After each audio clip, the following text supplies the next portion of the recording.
Hello again, welcome back to Hammer and Anvil. I really appreciate y'all joining me. I'm Dave, and today, as promised, I'm actually going to make most of the knife that I want to make today out of this billet here that I forged a few weeks ago.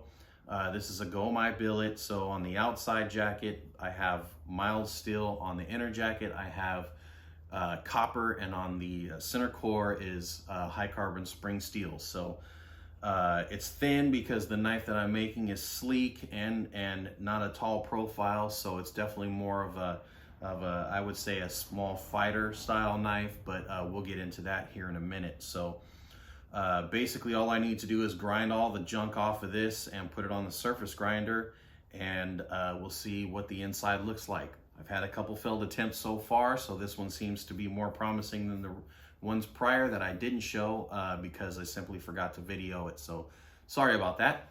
So anyways, if you're new to the channel, welcome, and hopefully you get something out of the video, so you'll subscribe and at least hit the like button and maybe leave a comment if you don't mind. So anyways, let's get right to it. That was better. As always, don't forget your PPE. I could be using a respirator, but I have a fan on in my garage blowing out with the garage door open, so I'm not too worried about dust and things right now.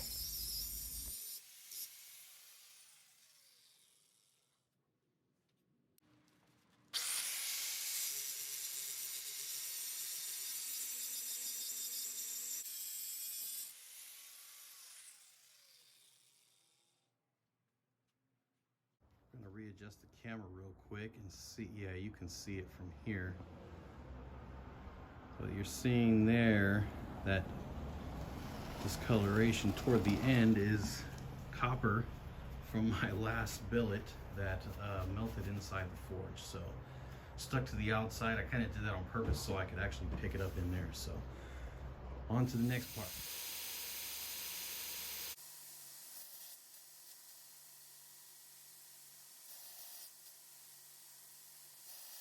If you're in the market for pro quality 2x72 belt grinders, attachments, and accessories at a beginner's budget, then look no further and click my affiliate link in the description box below and get your grind on.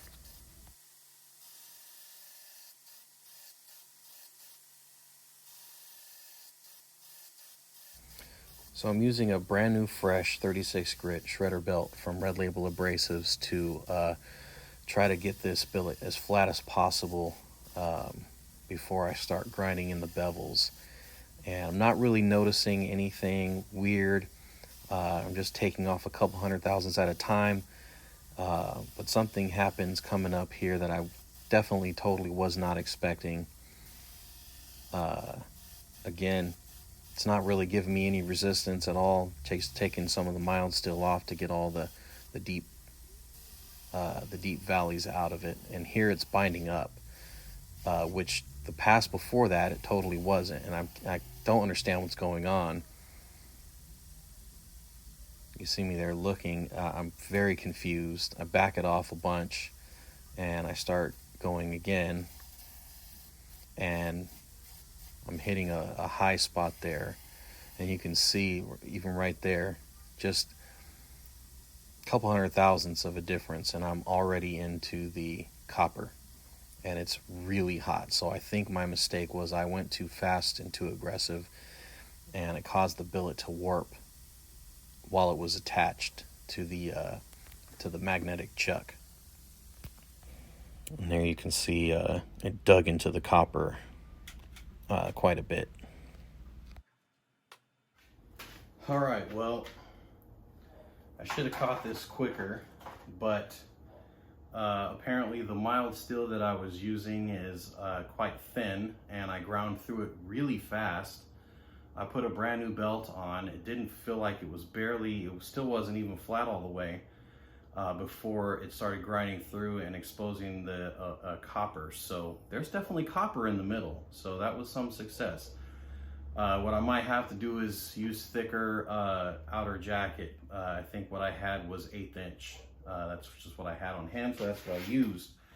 But I also noticed that it started warping even while it was on the surface grinders. So that's where you saw it going really smooth, and I would adjust it by, you know, 25 thousandths or something like that, and it started binding up really bad. So yeah, this is going in the scrap heap as a learning lesson. Like I promised you guys, not everything I'm gonna do is, or not everything I'm gonna post is gonna be successful the first time. So this is a learning experience for me, so I'm definitely gonna be trying it again really soon, but you know, I'm human, so hopefully you guys learn from that mistake.